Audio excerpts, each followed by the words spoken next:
పల్లెల్లో సంక్రాంతి వేడుకలు కన్నుల పండుగగా ఉంటాయి. చుట్టూ వాతావరణంలో కొత్త అందాలను అలుముకుంటుంది. కొత్త దుస్తుల్లో ఇంటి అల్లుళ్లతో సరదాగా సంబరాలు జరుపుకుంటారు. హరిదాసులు, బుడబుక్కలు, జంగమదేవర, పిట్టల దొర, గురు శిష్యుల సంపాదం, కొమ్మదాసరి, గొల్లబోయాడు ఇలా అందరూ సంక్రాంతి సందర్భంగా గ్రామాలలో తిరుగుతూ ప్రజలను అలరించి జానపద పౌరాణిక గాథలు చెబుతూ కానుకలు తీసుకుని గృహస్థులను ఆశీర్వదిస్తారు. మరి అలాంటి వాతావరణాన్ని నగరవాసులకు ఇవ్వాలనే ఉద్దేశమే శిల్పారామంలో నిర్వహిస్తున్న సంక్రాంతి వేడుకల ముఖ్య ఉద్దేశం. హైదరాబాద్లో సంక్రాంతి సంబరాలు ఘనంగా జరుగుతున్నాయి. హైటెక్ సిటీలోని శిల్పారామానికి జనాలు క్యూ కడుతున్నారు. కిలోమీటర్ కొద్ది వాహనాలు నిలిచిపోవడంతో జనాలు ఇబ్బందులు పడుతున్నారు. దీనికి సంబంధించిన మరిన్ని వివరాలు మా ప్రతినిధి కీర్తన అందిస్తారు.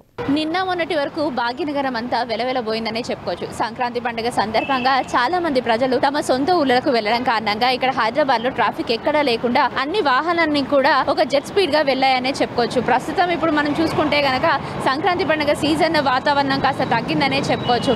ఇన్ని రోజులు ట్రాఫిక్ ఎక్కడ చూసినా క్లియర్ గా ఉంది. వాహనాలన్నీ కూడా జెట్ స్పీడ్ గా ముందుకు వెళ్ళిపోతూనే ఉన్నాయి. కావాలనుకున్న గమ్యస్థానానికి త్వరగానే చేరుకోగలిగాం. కానీ ఈ రోజు నుంచి యథావిధిగా మళ్ళీ మన భాగ్యనగరం ట్రాఫిక్ తో నిండుకుపోయింది. ప్రస్తుతం మనం చూసుకున్నట్లయితే ఈ రోజు శిల్పారామంలో ఆఖరి రోజు కాబట్టి, అంటే సంక్రాంతి సంబరాలు ఆఖరి రోజున కావడంతో హైటెక్ సిటీ నుంచి శిల్పారామం వెళ్లే రోడ్ వరకు కూడా ఎక్కడికక్కడ వాహనాలు నిలిచిపోయాయనే చెప్పుకోవచ్చు. ట్రాఫిక్ కూడా ఎక్కువైంది. ఈ రోజు రాత్రి వరకు కొనసాగనున్న ఈ శిల్పారామం సంక్రాంతి ఈవెంట్స్ ఏదైతే ఉందో అక్కడ వరకు కూడా ట్రాఫిక్ కి కొన్ని ఆంక్షలు ఉన్నాయని చెప్పి తెలుస్తుంది. అటువైపు వెళ్లే వారికి వేరే మార్గం ద్వారా వెళ్ళవచ్చు అని చెప్పేసి, కేబుల్ బ్రిడ్జ్ నుంచి కూడా వెళ్ళొచ్చు అని చెప్పి కూడా ఇక్కడ అధికారులు చెప్పడం జరిగింది. ఇది ఇప్పటి వరకు ఉన్న అప్డేట్. కెమెరామెన్ రాజుతో కీర్తన, అమ్మ న్యూస్, హైదరాబాద్. నిన్న